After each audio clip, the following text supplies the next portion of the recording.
라디오 텐텐 기도입니다. 오늘 날마다 듣기로 큐티 본문은 사무엘상 9장 18절에서 24절 말씀입니다. 사무엘상 9장 18절에서 24절 말씀. 첫 번째, 하나님의 높여주심. 사울을 만난 사무엘은 두 가지 행위를 보여줍니다. 첫 번째는 나귀에 대해서는 신경을 쓰지 말라고 말합니다. 20절 말씀, 사흘절에 이른 너의 암나귀들을 염려하지 말라 찾았느니라. 온 이스라엘이 사모하는 자가 누구냐? 너와 내 아버지의 집이 아니냐 하는지라. 사울은 지금 나귀를 찾아 헤매는 중인데, 그런데 그것은 신경 쓰지 말라는 것입니다. 그것보다는 사울 너를 향한 하나님의 계획에 대해 마음을 열라는 것이었습니다. 사울 입장에서는 충격적인 말이 아닐 수 없었습니다. 온 이스라엘이 사모하는 자, 즉 왕이 될 이가 자신이라는 사무엘의 말은 이해할 수가 없었습니다. 왕이 되고 싶다는 생각은 이전에 한 번도 한 적이 없기 때문입니다. 왕이 되기 위한 학교를 다닌 적도 없습니다. 자기는 지금 아버지의 심부름을 하는 중이었습니다. 잃어버린 암나귀를 찾는 중이었습니다. 그런데 자신을 보고 온 이스라엘이 사모하는 왕이 될 사람이라니 사울은 사무엘의 말을 도무지 받아들일 수가 없었습니다. 그래서 사무엘이 두 번째 행동을 합니다. 사무엘이 사울을 객실로 인도해서 상석에 앉힙니다. 22절 말씀, 사무엘이 사울과 그의 사환을 인도하여 객실로 들어가서 청한 자 중 상석에 앉게 하였는데 객은 30명가량이었더라. 상석이라는 단어를 눈여겨보십시오. 사무엘이 30여 명이 있는 객실에서 사울을 상석에 앉힙니다. 그 자리에 있던 이들이 다들 무슨 일인가 했을 것입니다. 거기서 사무엘은 한 걸음 더 나아갑니다. 사무엘이 따로 준비했던 귀한 음식, 넓적 다리를 요리해서 사울 앞에 내어놓습니다. 성경은 그것이 사울을 위해 미리 준비된 것이라 기록하고 있습니다. 사울은 아무것도 몰랐는데 하나님은 사울을 위해 많은 것을 준비하고 계셨습니다. 그리고 사무엘을 통해 사울을 높여주십니다. 아직 사울은 기름 부으심을 받은 상태가 아닙니다.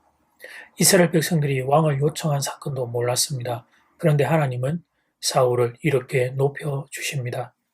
성경을 보면 이렇게 하나님이 사람을 높이시는 경우가 있습니다. 모세를 부를 때 하나님이 모세를 높여주십니다. 그렇게 하시는 이유는 간단합니다. 하나님이 주신 사명을 감당하기에 자신은 부족한 사람이라 생각하고 있기 때문입니다. 그것이 사실이기는 하지만 마음이 그렇게 약해서는 사명을 감당할 수 없습니다. 그래서 하나님은 위축된 마음을 강하게 하십니다. 그 일을 위해 하나님이 모세도 본문의 사울도 높여주시는 것입니다. 다른 사람이 아니라 나 여호와 하나님이 너를 사용하기를 원한다. 이렇게 말씀하십니다. 하나님은 때로 우리에게도 동일한 작업을 하십니다. 위축되고 작아진 우리의 마음을 강하게 하십니다. 말씀을 들을 때, 기도를 들을 때 성령께서 우리의 마음을 담대하게 하실 때가 있습니다. 바로 이는 지금 이 시간, 이 말씀을 듣는 순간 사울의 마음을 강하게 하신 하나님이 여러분의 마음도 강하게 해주시기를 소원합니다.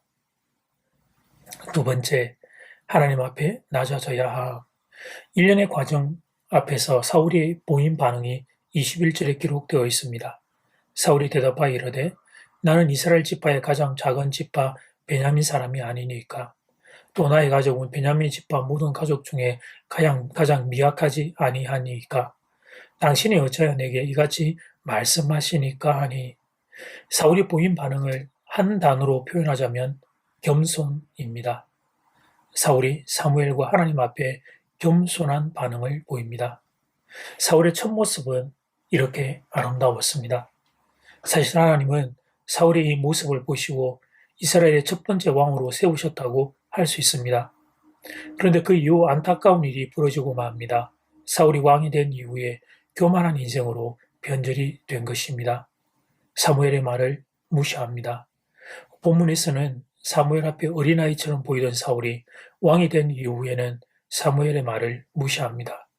그것은 하나님을 무시하는 마음의 표현이었습니다. 그러면서 그는 조금씩 무너져 내리는 인생이 되고 맙니다. 이런 말이 있습니다. 화장실 들어가기 전과 들어가고 난 이후가 다르다. 이 말을 이렇게 바꿔 표현할 수 있습니다. 왕이 되기 전과 왕이 되고 난 이후가 다르다. 이 말은 또 이렇게 바꿔 표현할 수 있습니다. 직분자가 되기 전과 직분자가 되고 난 이후가 다르다. 이렇게 생각하면 사울만의 문제가 아님을 알 수 있습니다. 모든 인생에 빠질 수 있는 함정, 그것이 바로 교만입니다. 첫 마음을 계속 유지한다는 것이 얼마나 어려운지 깨닫게 됩니다. 교회 생활을 하면서 왜 섭섭할까요? 왜 서운할까요? 내가 이 정도가 되는데 사람들이 알아주지 않기 때문입니다. 결국은 이 이유입니다. 이런저런 다른 핑계를 대지만 결국은 이 이유입니다. 내가 누군데? 그런데 이런 나를 무시한다는 말인가? 이런 교만 때문입니다. 왜 잠언은 교만이 패망의 선봉이란 말이 있는지 알게 되는 대목입니다. 교만하면 감사할 수 없습니다. 교만하면 원망과 불평이 따라오게 되어 있습니다. 감사하는 인생이 되고 싶다면 겸손한 마음을 잘 간직해야 합니다. 주님이 팔복의 첫 번째로 심령이 가난한 자는 복이 있나니 천국이 저희 것임이라 말씀하신 이유도 바로 이것입니다. 어떻습니까, 여러분? 여러분의 마음은 지금 겸손하십니까? 아니면 교만하십니까? 이렇게 질문하면 다들 자신이 겸손하다고 대답할 겁니다. 그러면 질문을 좀 바꿔보겠습니다. 여러분의 마음은 지금 감사가 많습니까? 아니면 원망과 불평이 많습니까? 만약 원망과 불평이 많다면 그것이 바로 교만입니다. 이제 첫 번째 기도 시간입니다. 받은 말씀과 개인 기도 제목을 가지고 함께 기도하는 시간입니다. 이 시간 다 함께 마음을 모아 주님 앞으로 나아가겠습니다.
이제 두 번째 기도 시간입니다. 일련의 과정 앞에서 사울이 보인 반응을 한 단어로 표현하면 겸손입니다. 사울이 첫 모습은 이렇게 아름다웠습니다. 그런데 그가 왕이 되고 난 이후에 안타까운 일이 벌어지고 맙니다. 교만한 인생으로 변질됩니다. 사무엘의 말을 무시합니다. 왕이 된 이후에 사무엘의 말을 무시합니다. 그러면서 그는 조금씩 무너져 내리게 됩니다. 이 모습은 우리 모두에게도 해당할 수 있음을 기억하고 이 시간 다 함께 마음을 모아 기도드리겠습니다.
하나님, 예수님이 왜 심령이 가난한 자는 복이 있다, 천국이 저희 것이라 말씀하셨는지 그 이유를 깨닫게 됩니다. 나는 교만한 인생이면서 겸손하다고 착각하고 있는 것은 아닌지, 삶에서 감사는 거의 없고 원망과 불평이 늘 내 습관이 되어 있으면서 그 이유는 교만하기 때문에 원망과 불평이 많은 것임에도 하나님, 나는 겸손한 사람이라고 착각하고 사는 것은 아닌지 말씀 앞에 돌아봅니다. 주님, 우리 마음을 만져주십시오. 하나님, 겸손한 마음들 되어 감사를 누리며 살 수 있기를 간절히 소원합니다. 말씀 듣고 기도하는 모든 심령 위에 예언에 허락하여 주시옵소서. 예수님 이름으로 기도드립니다. 아멘. 이제는 각자 개인적으로 기도하시면 되겠습니다. 평안한 밤 되십시오.